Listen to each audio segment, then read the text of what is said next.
ये हो गया क्या है सिविल कोड ऑफ 1804 क्या है। तो जैसे होता है कि नेपोलियन जब पावर में आ जाता है तो नेपोलियन पावर में आने के बाद सिविल कोड ऑफ 1804 लेके आता है। ये सिविल कोड ऑफ 1804 जो था तो certain changes at the structural level which were introduced by Napoleon, जिसके चलते ही एंडेड प्रिविलेजेस बाय बर्थ। जैसे पहले क्या चलता था कि आप फर्स्ट स्टेट में पैदा हुए तो अरे अरे वाह आपके तो ये राजा है, तुम तो राजा के ये मजे हैं, ठीक है। तो बाय बर्थ जो प्रिविलेजेस मिलते थे ना वो प्रिविलेजेस खत्म कर दिए नेपोलियन ने, बोले सब समान सब बराबर, सिर्फ अमीर घरों में पैदा हो जाना तो अमीर नहीं हो जाओगे, मेहनत करना होगा तुम्हें, ऐसा, ठीक है। तो he ended privileges by birth.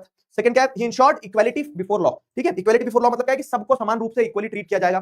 तो सेकंड पॉइंट आपको देखने मिलता है कि इक्वालिटी बिफोर लॉ इंश्योर की गई, ठीक है। इक्वालिटी बिफोर लॉ की चाहे अमीर हो गरीब हो, फर्स्ट स्टेट हो सेकंड स्टेट हो थर्ड स्टेट हो, सभी को इक्वल रूप से ट्रीट किया जाएगा। Right to property was ensured. तो ये क्वेश्चन बनेगा सीधा कि पहले क्या था कि किसी भी प्रॉपर्टी छुड़ा ली जाती थी राजा के द्वारा या चर्च के द्वारा, तो अब ऐसा नहीं होगा। राइट टू प्रॉपर्टी आपको दिया जाएगा, आपका अधिकार जो प्रॉपर्टी का वो आपके पास रहेगा। He removed feudal system and guild restrictions. तो जो फ्यूडल सिस्टम चला आ रहा था कि फ्यूडल सिस्टम मतलब क्या है, सामंतवाद। जैसे कि एक राजा है, ठीक है, एक राजा ने क्या करके रखा अपने अंडर में और राजा बना दिए, तो ये जो छोटे राजा बने ये क्या करते, बड़े राजा को खुश करने के लिए अपनी छोटी प्रजा को परेशान करते थे, तो वो फ्यूडल सिस्टम उसने खत्म कर दिया नेपोलियन ने, ठीक है। एंड रिमूव गिल्ड रिस्ट्रिक्शन मतलब कि अब ट्रेडर्स को आजादी दे दी कि आप ट्रेडर्स हो, आप ग्रुप बना सकते हो और ग्रुप बना के trade. He improved trade transport and communication, weights were standardized, ठीक है। तो वेट्स वर स्टैंडर्डाइज्ड मतलब क्या है कि आपको ये समझना होगा कि सबसे पहले तो क्या है कि uniform system of weight and measurement नहीं था, कुछ भी चल रहा था, पत्थर से तोल दिया कि लो ये पत्थर है, ठीक है, ये 1 किलो है ले जाओ। लेकिन अब ऐसा नहीं है, वेट्स जो थे उनको स्टैंडर्डाइज किया गया कि 1 kg equal to this, 2 kg equal to this, ठीक है। ही इंप्रूव